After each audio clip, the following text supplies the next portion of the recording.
Hello guys, bisadong sayote. Bisadong sayote guys. Ganyan yan. Yan ako lang yung taba. Nalagas yung ano. Yan lang. Pwede yung half-cook lang kasi mas masarap at mas crunchy pag half-cook lang siya.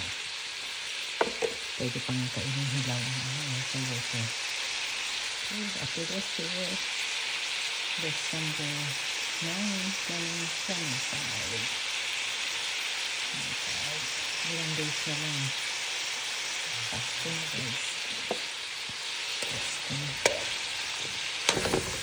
Tulog ang special child namin. Kaya ayaw ko mag-inan. Yan. Naghagok ang aming baby. Okay. Ako Desi. Salamat sa tulog.